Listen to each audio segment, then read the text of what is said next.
All right, guys, just want to welcome back to the Gridiron Gurus podcast. Today, me and Nick here are going to be taking a look at our picks for the top 10 offenses for 2026 in the NFL. Getting things started at 10 with the Kansas City Chiefs. Now, me and Nick, we both had five selections each. He went ahead and put KC here at 10, which I somewhat disagree with this just because the last 2 years you've really seen this be an incredibly stagnant unit. And I know what Nick's going to say. They got Andy Reid, they got Patrick Mahomes. They just added Kenneth Walker. Travis Kelsey's back for another year. But it's just not the same group that we've seen in the past. Mahomes, he's doing everything he can, but he is at a point where he legitimately doesn't have help. The receiving core has been incredibly inconsistent. Their best pass catcher in the aforementioned Kelsey did not have a great year. Their other best pass catcher in Rashee Rice has a lot of continuing legal troubles that makes his future very cloudy on a consistent basis, it seems, as once again he's been ordered to serve some jail time for the next month. They went ahead and drafted one guy in Cyrus Allen, who I think can be a respectable slot receiver, but they didn't do a whole lot this offseason, Nick, to really make you feel confident in them being able to improve past the 20th ranked offense when it comes to yards and points per game. And at the same time, Mahomes is coming off an ACL injury as well. Now, I definitely think this run game has a lot of potential. Walker is a tremendous back. DeMarcado is going to bring a lot of speed to the table. Emmett Johnson, I think, is a phenomenal addition that they got later in the draft. And then Brashard Smith, if you want to bring up a fourth running back, could be a good pass catcher for him as well. Left tackle, though, the past couple seasons has been a revolving door. Josh Simmons, still a young guy with a lot of potential. Struggled with health last year, wasn't the greatest run blocker either. There's just more negatives here, Nick, than positives. And even over at right tackle, Juwan Taylor hasn't been that great. I know what you're going to say, though, Mahomes magic. He's got to get it together at some point, and I think that he certainly will. But these guys have just not been helping him out. And last year, we were waiting for it numerous times, and it just never came around.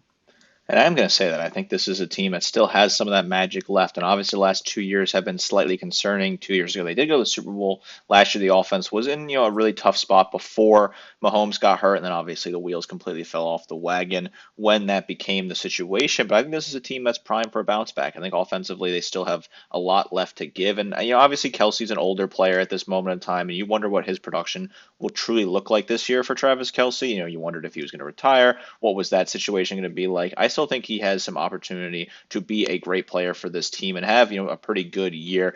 Even if it's below what his standards will be, I think Kelsey will still be a big, impactful player. I think Noah Gray will have a bigger year as well at tight end for this team. Expect his role to increase slightly. I think getting Kenneth Walker and DeMarcado at running back was a huge thing, and they picked up Emmett Johnson in the draft as well. I think Emmett Johnson's a very underrated back who was a great draft pick for that team in the fifth round. I think this is a rushing attack that'll be a lot better this year. I think they'll find a way to move the ball at a better clip. They'll have some more success in that regard and relieve some of that pressure off of Mahomes when he comes back into this offense. They added Justin Fields, who I still think is a quarterback that has some level of talent as a backup, and I think he can still do something for you if you plug him into your offense. I think Taquan Thornton's really solid. I think Xavier Worthy obviously has that incredible speed that we're still waiting to see what he can do. I like the Cyrus Allen pick. I thought that was not a bad pick in the draft as well in the fifth round. Another guy that could really do something for this team. And then Rashee Rice, if he's on the field, he obviously has a ton of talent and he can do a ton for this offense. He may be suspended at some point. We don't know at the time of recording this. The O-line is still a bit of an issue, but I think the interior is getting better and a strong unit. I think the tackle play will be better this year as well. So I believe in this team. I think this offense is a top 10 offense still, and this offense still has great play calling, still has great pieces across the board. I think they will have a bigger season where they will bounce back and be able to put more points on the board than they have in the previous season for sure. And I think they'll be able to really look good doing it because they'll have some released pressure from the backfield with Walker leading the way on the ground. I like the outlook for this Chiefs offense. I think it's a top 10 in the league. They're going to move to number 9, a team that actually went to the Super Bowl, the New England Patriots. Now, this might be some odd placement for them because you look at the numbers, they're top 6 in everything. Drake May had a shot at winning the MVP. He was a finalist for it. A lot of people felt he should have. But I think you've seen this team, Nick, show their youthfulness in the postseason where they were not good. 16 points against the Chargers, where the defense was mauling LA in that one. Against Houston, they were a little bit better. But again, I mean, that's against a tougher defense, right? So they did well, but the Texans' offense is also very bad, and so it put them in a lot of positions to succeed. 10 points on the road at Denver. I know there was a blizzard in the second half, but before then they were terrible. And then against Seattle, they didn't score any points, I'm pretty sure, until the fourth quarter. This offense was never that great, Nick, in my opinion. And all year long, I know in pro sports, every game is tough, right? But in this case, it was legitimately the easiest schedule you could have had for a pro sport where they're able to run up numbers against some pretty bad teams. Their toughest opponent was probably the Buffalo Bills and the Baltimore Ravens. Those two teams don't have exactly great defenses either. So that really allowed them to, I think, run up some numbers. Drake May still thinks a tremendous quarterback, and I think he's definitely the future of this league, no doubt. Travion Henderson had a good rookie season, showcasing his dual threat capabilities and his speed. Ramondre Stevenson, of course, is tremendous. This is a receiving group for the Patriots that has a lot of youthful mid-level guys. Keishon Boutte really came around as a big play asset. Matt Collins showcasing his strong hands. Romeo Dobbs they picked up in free agency. Demario Douglas, Kyle Williams, also pretty solid contributors, Nick. So they're really deep at wide receiver. And then we might still get A.J. Brown added to this fold as well. He'll be available for trade here in about a week or two. The offensive line obviously was a massive topic of concern because Will Campbell and Jared Wilson, two younger guys who got absolutely obliterated in the Super Bowl. No concern there for me, Nick, because that D line for Seattle was nothing but like 10-year veterans that were smoking everyone all season long. And these are young guys, like first and second year players in the Super Bowl. So I think that definitely is overblown. But I also think it's overblown to suggest this is one of the top offenses in the league because I definitely think what you saw in the playoffs, that's more appropriate when it comes to their grading, and they'll definitely improve on that. But nine, I think, is a respectable slot.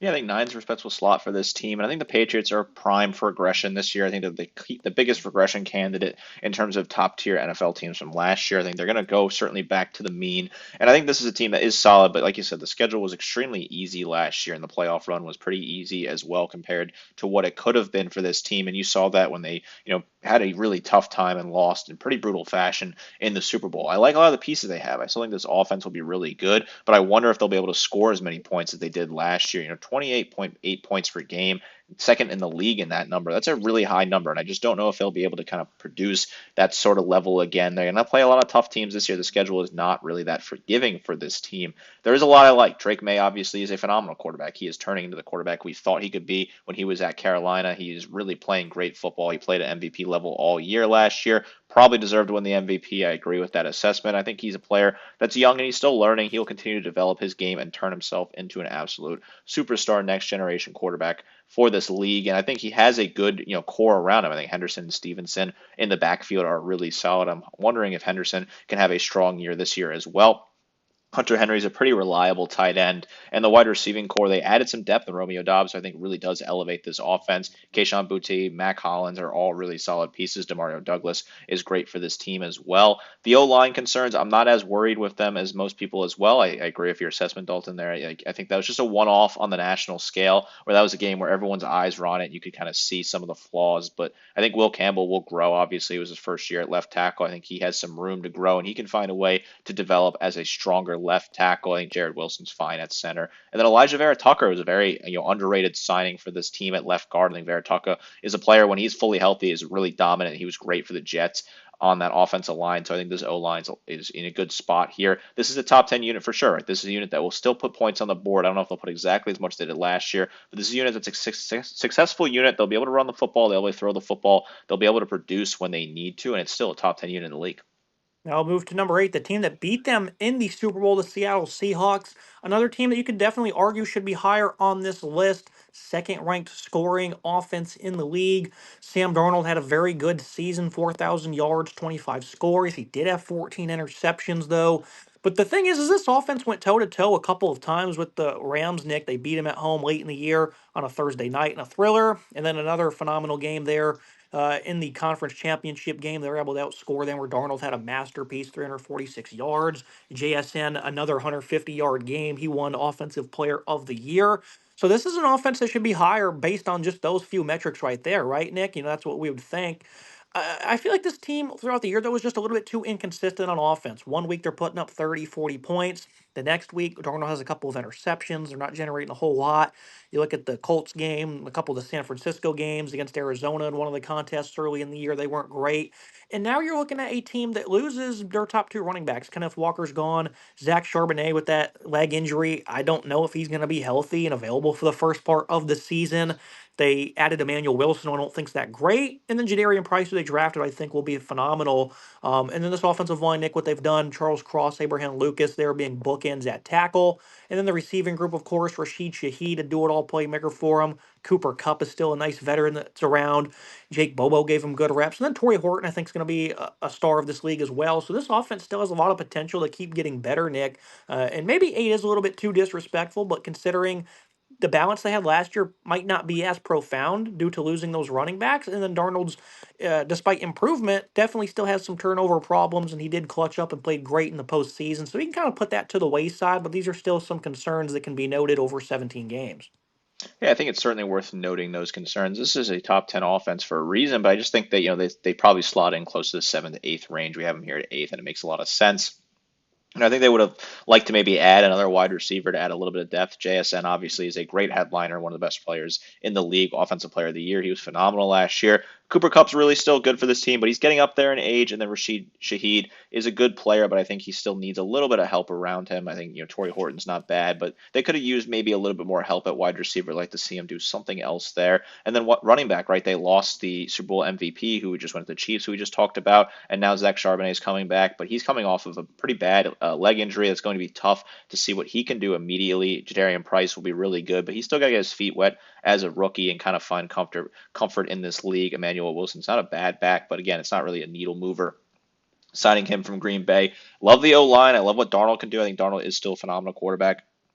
And that move really worked out well for them. Obviously, took them to a Super Bowl. And Darnold will be really good this year again. He'll continue to elevate. I think that the Rams have a slightly better offense in this division, right? I think the 49ers are in contention to have a better offense as well. But I think the Seahawks team has a great, well-rounded team that can kind of balance some of the disappointments maybe on offense this year in some of those games where they're not able to quite put up as many points as you would hope. I expect them to regress a little bit in terms of scoring per game this year, but I still think this will be a very high offense and slots in here at number 8 for a reason.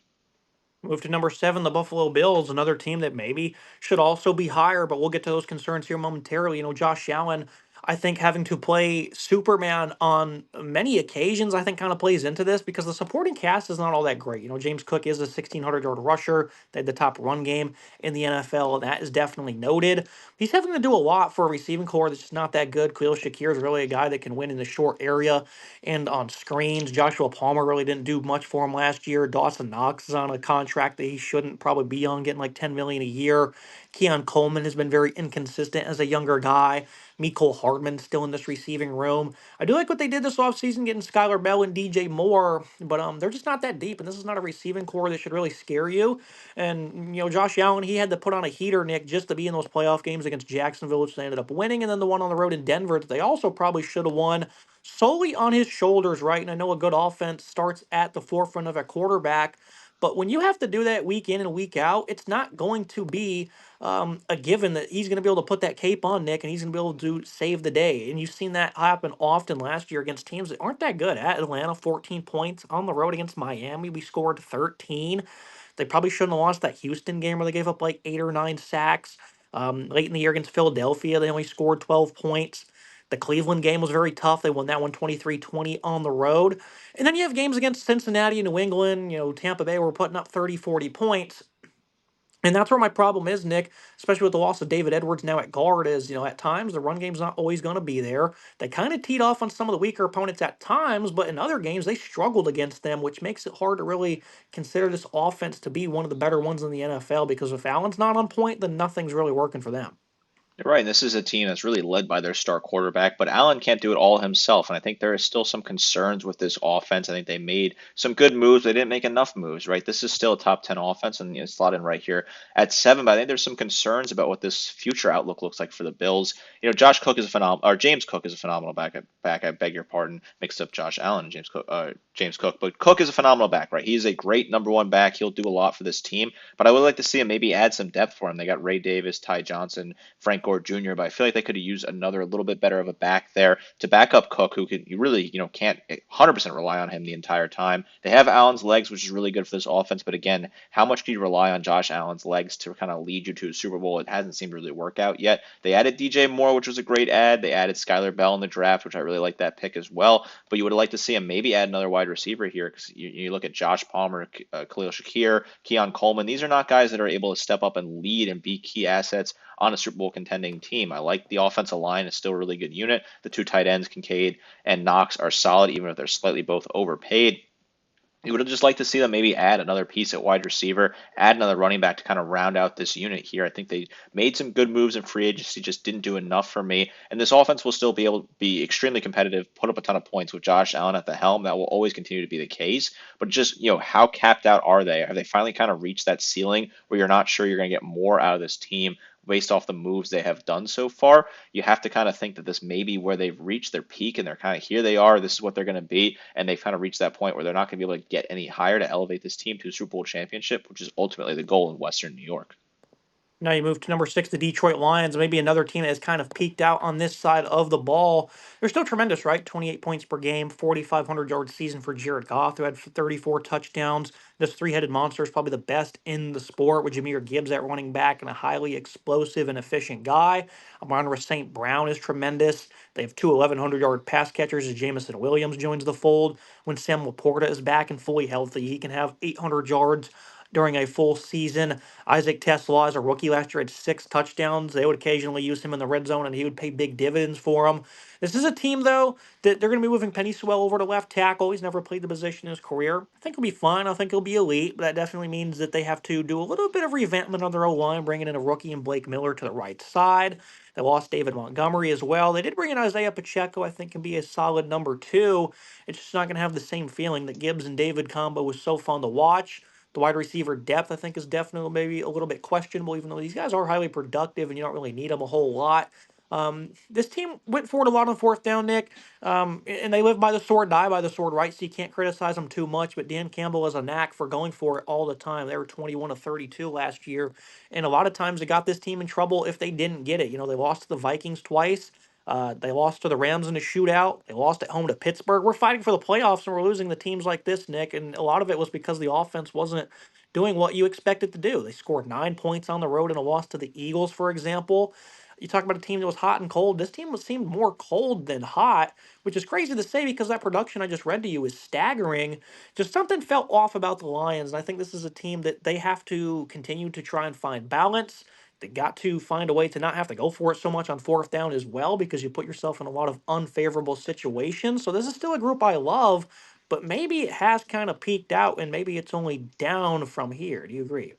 Yeah, I love this unit, right? I agree with everything you just said. I love this unit, but maybe just like the Bills, this unit has kind of peaked out here. I think this is still a phenomenal offense. I love this offense. I love watching them, and I think they will return more to that expectation from 2 years ago than what we saw last year. I think last year was maybe slightly an outlier, but it's still possible this unit has peaked. I love what they have at wide receiver. Tesla, Williams, St. Brown are incredible, right? I think St. Brown and Williams is an incredible 1-2 punch. They added Kendrick Law from the draft. I think he could really be a guy that makes some impact early on. Cedric Wilson was not a bad signing as well. That could kind of get something out of him. Sam Laporta is still a phenomenal tight end who will continue to produce for this team. Goff's playing great football still. I still think he's a good leader for this team. And Gibbs, you're going to get out of him. Losing Montgomery definitely's got to sting a little bit. Isaiah Pacheco, I don't know if he's going to exactly fill up that kind of hole and have a similar sort of production that Montgomery had. Kind of sucks to break up that trio there. The O-line is still great, even if there's some question marks. I think Blake Miller was slotted in just fine there. I think Cade Mays was a pretty solid signing at center. And then you have Ratledge,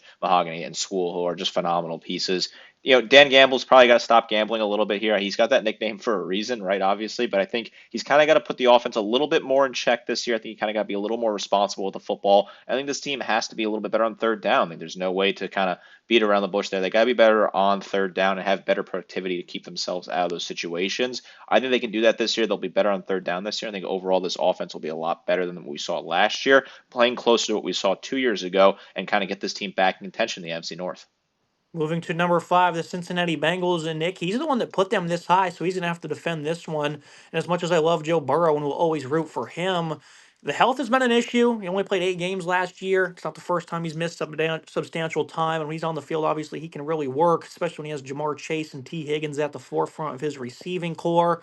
Chase Brown emerged as a 1,000 yard running back last year, about 1,500 yards total because he also had 69 receptions. So when it comes to the supporting cast, they have a lot of great talent at the front of it. Depth pieces aren't as ideal. The tight end position doesn't really get involved a whole lot. The backup running backs get a handful of touches and impact plays per year. The offensive line, it's probably the better one it's been since Burrow arrived in Cincinnati because he takes a lot of hits. But this isn't a group that I really feel like is going to improve too much. They did draft two guys that can help maybe start in churning them to improvement. Amaris Mims, though, younger guy at right tackle, has been respectable. Orlando Brown at left tackle. I wouldn't consider him a top 10, top 15 guy at his position. Probably nobody on this offensive line is top 10 or top 15 at their individual spot either. So I think five Nick's a bit of a stretch, and I know what Burrow can do when he's on point and he's healthy against anybody in the NFL, especially with these receivers. And it's not somebody you want to face often, but just too many negatives that have not been consistently positive enough for me to consider them to be a top five unit. I think this is a top five unit. I love what this unit can profile to do, and I think this is a year that Burrow stays fully healthy, and we finally see this offense flying and playing really strong football. I think they're going to win their division this year. I love what the Bengals can do, and I think this offense is heading in a good direction. Joe Burrow, when he's fully healthy, he's one of the best quarterbacks in the league. We've seen that from him. This is a year where he'll stay healthy. In my opinion, he'll be able to go out there and produce. Chase Brown showed himself as a true number one back. He's a phenomenal receiver as well. I think Taj Brooks is not a bad back option as well for this team. I think he can certainly be involved and kind of relieve some of that pressure. I expect Chase Brown to have another very strong season. Chase, Higgins, they're phenomenal receivers. The Colby Young pick was not bad. I think they have some other solid pieces in this wide receiving core. I would like to see him add a little bit more. Probably like to see him pick one or two more wide receivers. The O line's been an issue for this team for a while here. They made some moves in the draft in that regard. They're trusting some of their guys to have consistency and get involved in this and play better football. I think they have a decent little tight end room as well. This is an offense I think will just finally hit their heights that we expect from them. Burrow will play a great season. I think this offense has great pieces here. Jamar Chase and Higgins is a lethal 1-2 punch, and I think Chase Brown relieves some of that pressure and gives this offense an opportunity. I think it's top five unit. I like what I have here. I think this is an offense that can really go out there and put points on the board and have a lot of success. I'm very confident in the Bengals offense this year, and I'm extremely excited to see what they look like. Moving to number four, my Jacksonville Jaguars have cracked the top five. It was a bit of a bumpy start to Liam Cohen's tenure where they had some good offensive games. Then they ran into those NFC West teams with Seattle and LA. They looked terrible. The offensive line wasn't great. Trevor Lawrence was inconsistent. That was still a problem at times, Nick, when it came to him turning over the football. But during that 7 game winning streak to close out the season, this offense was absolutely humming with balance. You've seen them protect a lot better as well up front, where the offensive lines did some reshuffling. I think this is a group they're very happy with. Cole Van Lanen, they extended at left tackle. Anton Harrison got his 5th year option picked up as well. Liam Cohen wants to run the football, though, Nick, and that's why they brought in Chris Rodriguez. Nate Borkircher was a reach in the draft, according to most, but he really fits the scheme of what they want to accomplish, and that's where they have a top five run game. So I think you're going to see production really take an uptick this year, even with ETN's departure. Burchell Tootin is going to be a phenomenal running back with his speed, matched with the physicality of the aforementioned Rodriguez. And Trevor Lawrence, Nick, down the stretch was tremendous. He looked exactly like a number one pick should. I know on ESPN they would talk about how hot this kid was on a week to week basis. He was playing with house money, Nick, at a 4,000 yard season, 29 touchdowns. Also ran for 9 more as well. He was highly consistent when it came to his accuracy and his ability to see defenses and move the chains. Jacksonville was humming, Nick, and they were flawless nearly in that playoff game where they scored on every possession in the second half before the final one where the game ending interception happened.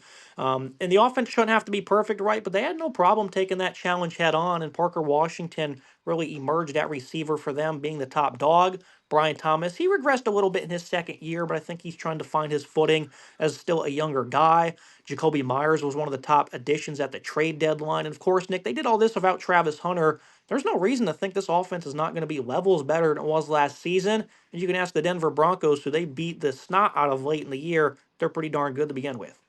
I love this offense. This offense is a top four offense for me, and it makes a lot of sense. This is a great unit. I think this is finally you're seeing the production and the potential that you were hoping to get out of Trevor Lawrence. He had a phenomenal season last year, right? He was really dialed in at the end of the year, was showing a lot of progress, and I think that the 9 rushing touchdowns is a very key part of this as well. I think he's finally got his legs involved in the offense. You'll see him used as a red zone threat more often. That'll be tougher for teams to kind of figure out and kind of scheme for that.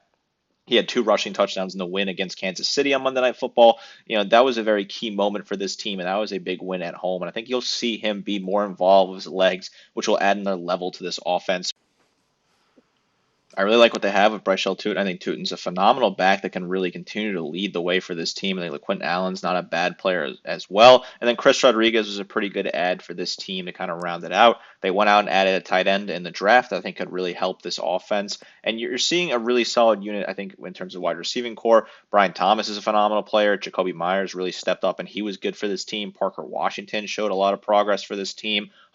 Travis Hunter, if he plays wide receiver, he can really do a lot for this team. Although I think he's still a better player defensively. We'll see what his usage looks like. They're saying that he's going to continue to play both sides of the ball. We'll see what that looks like. The offensive line's pretty strong. They added a great piece in Emmanuel Pregnon, who I think could really be involved and make a key impact for this team if necessary. I like what they have here. This is an offense I think can put a lot of points on the board. I think they have a great offensive mind at head coach that can really develop and continue to put these guys in great positions to score a lot of points week in, week out. This is a really strong roster. I think it fits in perfectly here in the top five. This is a great offense. It will be one of the elite ones in the league for years to come. Moving to number three, another team that has a number one pick at quarterback that at times didn't look the part, but down the stretch, Caleb Williams was tremendous. Nick, you saw what he was able to accomplish against the Packers in that playoff game, and then against the Rams as well in a contest they probably should have won, where he was reliving some of his college days with a lot of that magic. But overall, he's really progressed in his ability to distribute the football. He's seeing things a lot quicker. He's improving as a leader and a communicator. Now, the problem with the Bears is at left tackle, there's a lot of concerns. Right now, it's going to be rookie Ozzie Trapillo or maybe Jedrick Willis, who hasn't really panned out in the league. That's a position of weakness for him. Garrett Bradbury has to replace Drew Dolman, who decided to stunningly retire at center. They also drafted Logan Jones, who I think will be great. So this is an offensive line that's got some question marks. And then, filling out the supporting cast as well, Romo Dunze, Luther Burden, these guys were great at receiver, and they'll continue to do so. Colston Loveland, we should apologize because we did criticize the Bears' expertise with this pick. We did say Loveland would be great, but we didn't think he would have the production he did for this team. So we gave that like a C plus. We're sorry. We apologize to Ryan Poles on that one because this is a great fit. Ben Johnson really has these guys humming it because they also had balance. If you saw that Eagles game, they ran it all over them. DeAndre Swift, Kyle Monangai from Rutgers had a great year. Things are really taking shape for the Bears. They had a lot of inconsistencies though last year, Nick. I'm not worried about that. First year head coach, second year quarterback, trying to figure things out up front. I mean, there's a lot of moving pieces for the Bears, and for the most part, they overcome them tremendously. And the projection of this offense continues to be sky high. Things are really shaping up for this offense. I love what they have on paper here. I love what they showed on the field last year. I think this is a phenomenal offense that put a lot of points on the board, and they'll do the same thing again this year. I love this offense. I love what Ryan Poles, the GM, is doing. I love what Ben Johnson, the head coach, is doing, and I think this is a phenomenal team. Caleb Williams, made a lot of progress last year. He really shoved a lot of the doubters away. He was good on the ground. He was good through the air. He was accurate. He was really solid. He was able to put points on the board. He was able to score in the red zone. He was able to avoid turnovers and be really strong for this team. Swift and Monangai are a phenomenal 1-2 punch at running back. Swift's still your top guy who can really push that limit and really lead this team, while Kyle Monangai is a phenomenal player to have as well. Roshan Johnson's not a bad number 3 option at all. He can really do a lot for this team. I think they made some solid moves, added some decent pieces at wide receiver. Luther Burden had a pretty good year. Romo Dunze had a pretty strong year as well. They're 2 young guys. Jade Walker, I like what I've seen out of him. Scotty Miller was not a bad add for this team either. They drafted Xavier Thomas, who will make an impact immediately for this team. And then Cole Kmet and Colston Loveland are phenomenal. And Colston Loveland has blown away even my expectations and blown away a lot of people's expectations. And he has been really good. This offense is one of the best in the league. This offense is really progressing. I think they just need to add one more piece here. And they could potentially be the best offense in the league. I love what they have. I love the consistency. If they can find that consistency again this year and really be that sort of level they were playing at late in the season where this offense was flying high and getting them back and making crazy comebacks and bailing out the defense, this team can be a contender for the NFC North. They can be a contender for the NFC Conference. They can be a contender for the Super Bowl. I love this offense, a phenomenal unit across the board, and it slots in 3 here, and it makes a lot of sense for me. Moving to number two, the Dallas Cowboys. This is a team last year that put up a significant amount of production, 4,500 yards from Dak Prescott. He also had 30 touchdowns as well. This is a team that was playing from behind a lot, Nick, and that's been a big theme in Dak's career, quite honestly, especially with his inconsistent play where he doesn't start too hot and finishes great. You didn't see that as much this past year. You just saw them have to be perfect because this defense was so bad. The Packer game, for example, Nick, I remember I had like $300 on them to win that game, and it ended up in a tie in overtime because the defense could not do anything for them. And that was just the case throughout the season. So you wonder when that pressure is off of them, how good they can truly be from a balanced standpoint. Because Javonte Williams was a phenomenal addition in the offseason. They got him to an extension, 1,200 yards and 11 scores. They brought in George Pickens as well, who had some up and down years at Pittsburgh. Ended up being flawless, 93 grabs, 1,400 yards, 9 touchdowns. He's a streakier guy who can make plays downfield. The CD Lamb does work out of the slot. Lamb, of course, had a lot of big time drops last year on occasion, and that's something he'll need to clean up. But he's an 1,100-yard guy. This is probably the top 1-2 punch in the league at receiver. Jake Ferguson at tight end's great with his 600 yards. And Ryan Flanoy really came on down the stretch as well. Cavante Turpin, still an explosive guy that really helps out in special teams.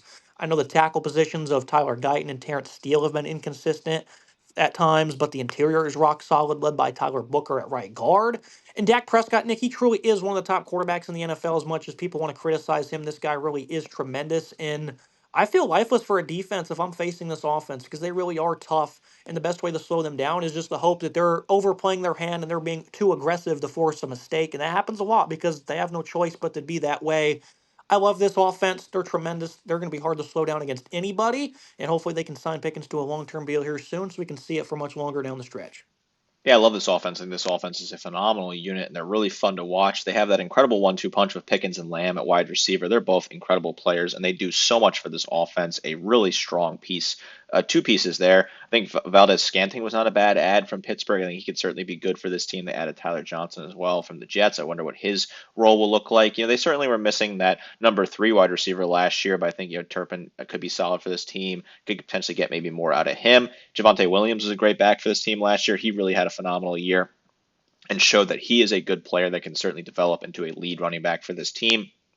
Again, probably like a little more depth at running back, but still, this is an offense that's got some great weapons and some great balance. Jake Ferguson's a great tight end for this team. He's a really good target. The O line is very strong. The tackle position's good. I like what they have at guard and at center as well. I think Cooper Beebe is a great center and a great leader for this team. I love this offense. This offense is really fun to watch. They'll put a lot of points on the board again this year. Dak Prescott's one of the best quarterbacks in the league, and he's paid like it. He deserved that money. He's a great leader for this team, a great guy in the locker room as well. This is a phenomenal offense, one of the best in the league, and it slots in here at number two, and it makes a ton of sense for me. Moving to number one, the Los Angeles Rams. Matt Stafford, he just signed that 1 year extension, so it looks like he's most likely going to be back for not just this season, but maybe 2027 as well, because they have a prime Super Bowl opportunity here, and I think he should definitely try to maximize this as much as possible. They have two elite linemen in front of him, though. 4,700 yards season, nearly 50 touchdowns was not just because of Stafford's elite play, but the guys up front, Alart Jackson, Kevin Dotson at right guard. These guys are elite linemen that really help pave the way for a 1,200-yard rusher in Kyron Williams, who's proved to be a really good workhorse as well. Had a couple of costly fumbles, of course, for this team. Only two of them, but they still want to keep working towards perfection, even as the top offense in the league. Puka Nakua has emerged, 1,700-yard pass catcher. He's been great. Devontae Adams still has a lot to give. 14 touchdowns for him. He only played in 14 games, so his health needs to be a little bit more ideal for them. And then Colby Parkinson leads what is an incredibly deep tight end room. The biggest concern for them, Nick, is maybe they don't have the best depth at pass catcher. I don't think outside of these top three guys we just named, there's a whole lot there, unless they want to keep getting the tight ends involved, which they definitely will, right, with 2 and 3 tight end sets. I think the backfield's fine with Blake Corum back as the RB2. That's the only issue, Nick, is the backup receivers aren't all that good, but when the starters are out there and they're healthy, Stafford's on point. You're not slowing him down one bit. It's going to be hard to outclass these guys. And unfortunately, they were not able to win the Super Bowl last year because the Seahawks were just a little bit more perfect than them. Absurd production, absurd talent here, Nick. I love what they have at the top end, and they're still number one for me. Top offensive league for me as well. I think this is an incredible unit. I think they have a great pieces. Stafford obviously won the MVP last year. He played incredible football when he needed to. He really turned back the clock, and there's still a lot of productive years left in him, at least two, in my opinion. And he continued to be great for this team. Blake Corum, Kyron Williams. That's an incredible 1-2 punch. Williams, one of the best backs in the league. Both of them are also solid pass catchers that can certainly be involved. And I think they have a really good uh, 1-2 punch there. The pass catching group, it's great. Headline, by Puka Nacua, who's incredible. Devontae Adams is really good. Jordan Whittington's really good for this team as well. Yes, the depth's a little weak. I think Keontae Mumfield's not a bad piece though, and Xavier Smith maybe can get involved. C.J. Daniels was a good draft pick for them, and then they have the tight ends who are all incredible. Three tight ends I think can all make big strides forward. Colby Parkinson, Tyler Higbee, and Terrence Ferguson I think are all really solid tight ends that can complement this pass catching group and relieve some of the pressure on those depth pieces at wide receiver. Adams, Nacua, Whittington are all phenomenal. Nacua is one of the best in the league. He'll continue to have a great showing across the board and a great backfield that kind of really balances it out. A good, strong offensive line that protects Stafford and keeps him in a good position. A guy that's been around the league forever, won a Super Bowl. He knows what he's doing under center. This is a phenomenal offense. It'll still be the best offense in the league this year. They'll score a lot of points. They'll put themselves in good positions here, and they'll really help out this team that's looking to push for another Super Bowl. That's it for today's episode. Make sure you guys like, comment, subscribe. See you next time.